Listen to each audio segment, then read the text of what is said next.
Hi friends, doctor Akash here. आज किसी ने ग्रुप में पूछा था स्क्रू फ्रैक्चर।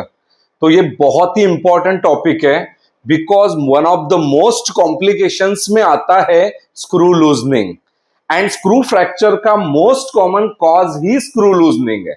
मींस अगर किसी का स्क्रू लूजनिंग होता है and if patient ignores that part and वो खाते जाएगा, उस पे फोर्सेस आएंगे, स्ट्रेसेस आएंगे, तो 100% चांसेस होते हैं screw fracture and even implant fracture के।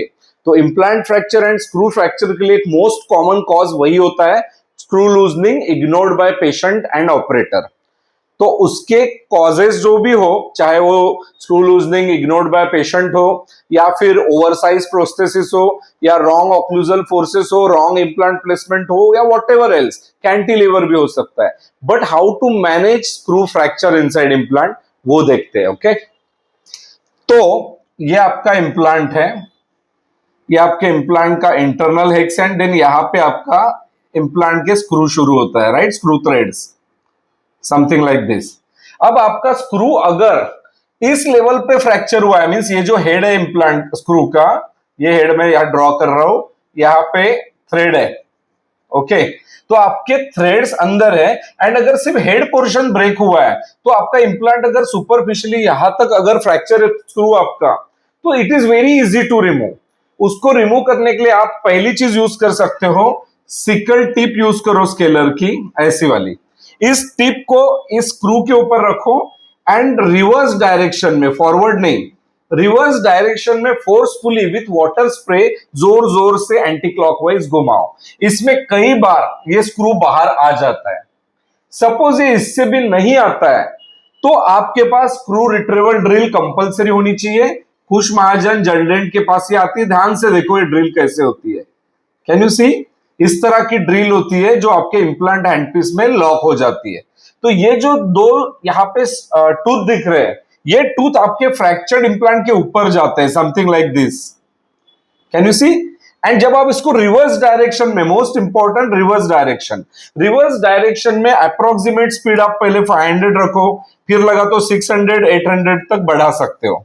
इस तरह स्पीड ग्रेजुअली बढ़ानी है, पहले 500 पे रखो, water flow on and reverse is most important. तो रिवर्स में रख के जब आप घुमाते हो तो ये दो जो टूथ है यहाँ पे, वो बाय डिफॉल्ट उस ब्रोकन स्क्रू में एक लैच तैयार करते हैं एंड उसे बाहर लेके आते हैं। सेम टेक्निक आपको यूज करनी है जब आपका स्क्रू इस लेवल पे ब्रोकन है। बट इस लेवल पे जब ब्रोकन स्क्रू होता है तो उसके लिए ज्यादा इफेक्टिव स्केलर टिप नहीं होती है, ज्यादा इफेक्टिव ये रिट्रीवल ड्रिल ही होती है, ब्रोकन स्क्रू रिट्रीवल ड्रिल। ये ड्रिल बहुत ही ज्यादा इंपॉर्टेंट है ऐसे केसेस में। कभी कभी आप इससे भी स्केलर टिप से भी ट्राई कर सकते हो, बट ज्यादा इफेक्टिव आपकी ड्रिल रहेगी। और एक चीज, कभी कभी स्क्रू अगर आपका बहुत ही अंदर ब्रेक हुआ है, समझो इस लेवल पे, थोड़ा क्लोज आते हैं हम लोग और पूरा क्लोज आ जाते हैं। ओके, तो समझो आपका ये पूरा इंप्लांट है कंप्लीटली इंटैक्ट। ओके, यहाँ पे हेक्स पोर्शन है या थ्रेड है और ये आपका स्क्रू ब्रोकन है। तो एक टेक्निक जो मैं यूज कर रहा हूं कई साल से, मैं क्या करता हूं, इतने नीचे जो स्क्रू ब्रेक हुआ है उसे निकालने की कोशिश नहीं करता हूं।